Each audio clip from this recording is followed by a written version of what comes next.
We are back with Pat O'Hare, and we have decided to get a little bit closer to the people in this picture. This is Pat's old crew.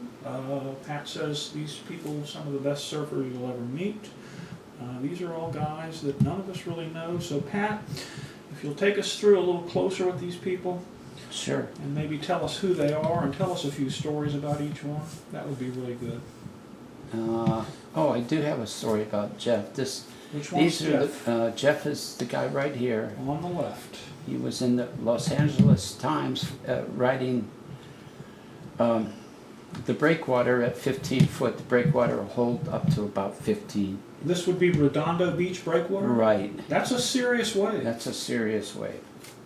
Okay. Anyway, me and Jeff one day, this was probably shot in 1959 or 1960. Okay. And me and Jeff walked up the Strand to El Porto. We were going to go in a place called the Blue Book. It was a bar, and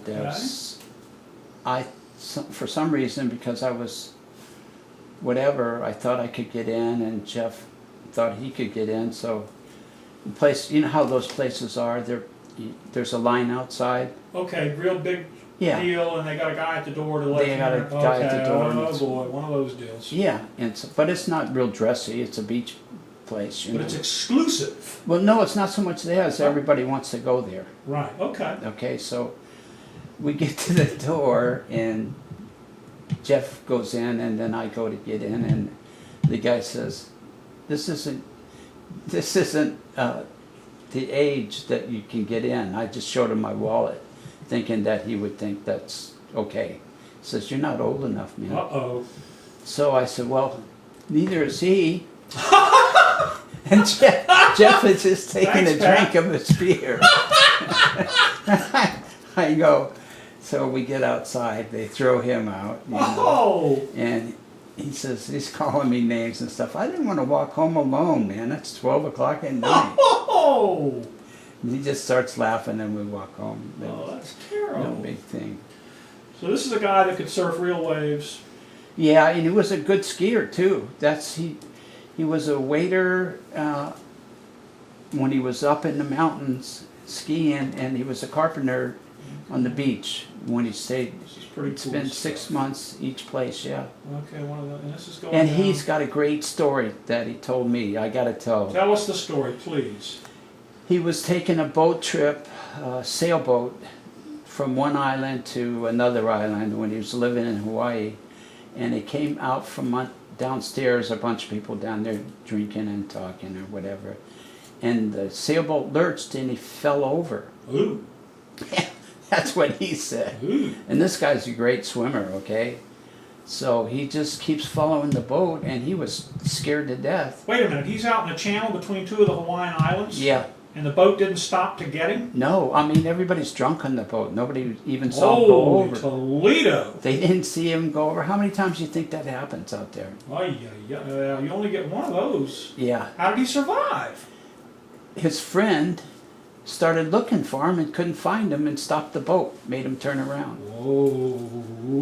And it was just getting smaller and smaller, and Jeff says, you know, I just had a feeling I was in the water with a big fish somewhere. Oh, it doesn't get any scarier than that. No, and they pulled him out, and they actually found him. Yeah, they found him. That's hard to do, to find a little head bobbing in the water. Yeah, he was. Well, I think he saw them coming back, and he just started screaming. Holy mackerel! That's so they took the same path that they were on, and they came. He's a lucky man. Yeah, he's very lucky. Yeah. Lucky man. And then Pef here is Pef, as in P-E-F? Pef, P-E-F-F, I guess. Yeah. That was his name. And Pef Ike. How's that for a last name, too? Well, lucky guy. And did he surf well? He was a real good surfer. His brother was a real good surfer, his older brother.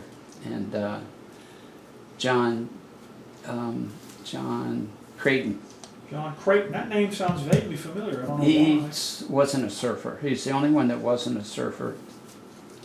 But he hung out with the surfers, and he was a pretty nice guy. But one time I got into some trouble with me and John Creighton. He had knocked down some stop signs, and he had told me about it.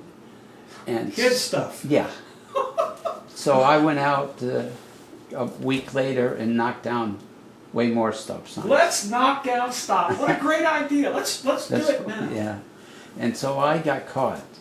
Somehow I got caught. Not that night, but the next morning they were at my door. And the fine was pretty big at the time. I think it was $100 or something like that. A lot of money back then. And I had to pay it, you know. So this guy was the instigator, and you got caught. I got caught, and I went to, John was down at the pier, and I said, John, you're going to have to give me $50. And he said, how did that work out? For what? I said, I got caught for knocking down those stop signs, but you're the one that started it. And whoever it was afraid to tell on you, but they told on me, and that's really what happened. Oh. And I said, he says, I'm going to kick your butt. And I went, step in line, man. I've had like the 2 cops, my dad, and you name it, beating on me. I said, I'm not even going to feel you. Oh, man. And so next time I saw him at the pier, he gave me $50. Unbelievable. A good man. Because he knew I meant it.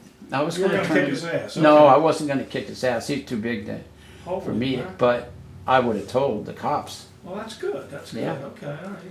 So I took it, whatever. And he didn't surf anyway, right? No. So okay. But he was a good guy. He was. Yeah. Yeah. Anyway, then I don't know this guy, but I do remember seeing him around the pier a lot. But and Ricky Young, he was truly a famous surfer, and he did a lot of small things in the movie business when he was just out of high school. When you say was he in surf magazines and that kind of thing? Yeah, he was in Surf Magazine and a couple movies, 2 or 3 movies. Okay, I know you've seen the movies he was in. Well, maybe not me, but somebody has. No, you know. Anyway, Oh, he's moved up to northern Oregon, I guess Oregon. Is he still there? Yeah, he opened a surf shop and a place where he sold clothes and stuff like that. And I guess he did pretty good with it. He had it on. He got it going on. He knows what he's doing. Another friend of mine goes up and visits him, and Ricky comes back down. Maybe you'll get a chance to see this. And how you doing, Yeah. Ricky? Yeah. And that's me right there. That's Pat O'Hare right there in the white Yeah. shirt. Why are you wearing the white shirt? White, it's not white. It's got little things on it, but you can't see it in I this can't picture. see it. Okay. And eventually, through washing, the little things went away. I don't know why. Yeah, we're not. It's not a fashion show. We're not worried. Yeah. And then Billy Stonebreaker, who was He's great the surfer. lower face. Yeah, really a good surfer. Stone Really a good athlete, yeah. He moved to Hawaii, never came back. Okay. Used to ride big waves, and I take it. Oh, he even in California he rode big waves. Okay. And this guy right here, I think his name is Jeff, but it's either Jeff or Steve. He was on our football teams when we played every winter. Billy was a quarterback, I was the other quarterback, and my brother was a center. You know how that goes. Yeah. You're the littlest. You Yes. Yeah. You're the. and then that's Hoss. Hoss. That was because of his size. That's what his name was. One of the big We kids. called him Hoss. Did Yeah. he surf? Yeah, he surfed. Yeah. And these are all Manhattan Pier locals, right? Yep. Okay. Well, that is very fascinating stuff. I'm zooming out. And I just want to thank you for letting us have that little fragment, that little detail of your life.